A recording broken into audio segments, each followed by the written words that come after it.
आप्पासाहेब, तुम्ही काय सांगाल तुमच्या वाढदिवसानिमित्त कॉटेज हॉस्पिटल असेल, अनाथ आश्रमशाळा असेल, मूक बधिर शाळा असेल, प्रत्येक ठिकाणी फळ वाटप केले आहे कार्यकर्त्यांनी. ह्याच्याबद्दल तुम्ही काय सांगाल? काही नगरसेवकांनी पण मदत केलेली आहे, म्हणजे तुमचा वाढदिवस साजरा केला आहे, त्याबद्दल तुम्ही काय सांगाल? आज 11 मार्च माझा वाढदिवस आहे आणि माझ्या वाढदिवसाच्या निमित्तानं नगरसेवक राहुल भैया भोसले आहेत, नगरसेवक निशांत ढेके आहे, नगरसेवक आमचे दाऊदभाई आंबेकर आहेत, प्रवीण पवार आहेत, आमचे ज्येष्ठ नेते शांताराम थोरडे, ज्यांनी मला या चळवळीमध्ये RPIचा मी 90 साली अध्यक्ष झालो, 1990 साली.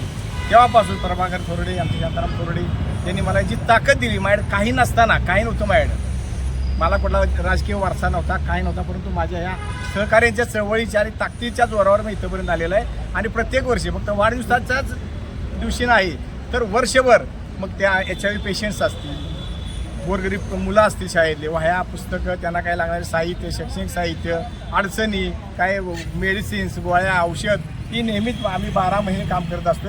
आणि माझं असं म्हणणं आहे की मी ज्या समाजामध्ये जन्माला आलो, ज्या समाजामध्ये माझा मी मोठा झालो, त्या समाजासाठी त्या गावासाठी काहीतरी आपलं देणं लागतं. एक काहीतरी खरीचा वाटा म्हणून आज आपण या ठिकाणी उचलतो आहे. आणि समाजसेवा करत असताना हे आपले काही, जसे आमचे दाऊदभाई आहेत, त्यांच्या आपल्या मुस्लिम समाजामध्ये काय ते खैरत काय म्हणतात, जकात, जशी वर्षातून जकात दिली जाते तसं ही जकातच आहे आमची. कारण समाज निशांत ढेके माझ्यावर असलेली सगळी लोक जरी नगरसेवक आत्ता झाली तरी त्यांचं सामाजिक चळवळीचं मोठं योगदान आहे, त्यामुळे ते नगरसेवक झाले.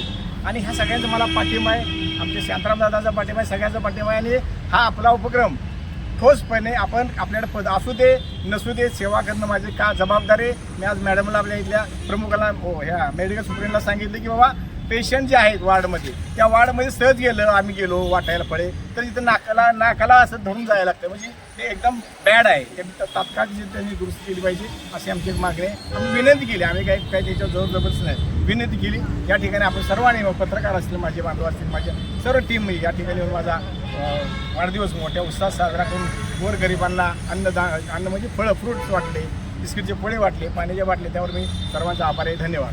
आप्पासाहेब, सगळ्या तालुक्यात, सगळ्या कराड शहरामध्ये तुमचे जागोजागी बॅनर लागले आहेत, त्याबद्दल तुम्ही काय सांगाल? कार्यकर्त्यांनी तुमच्या लावलेले आहेत, काही लहान मुलांनी लावलेले आहेत. काय गेले 90 सालापासून मी चळवळीत RPIचा अध्यक्ष म्हणून काम करतो. आता सातारा जिल्ह्याचा जनरल सेक्रेटरी आहे.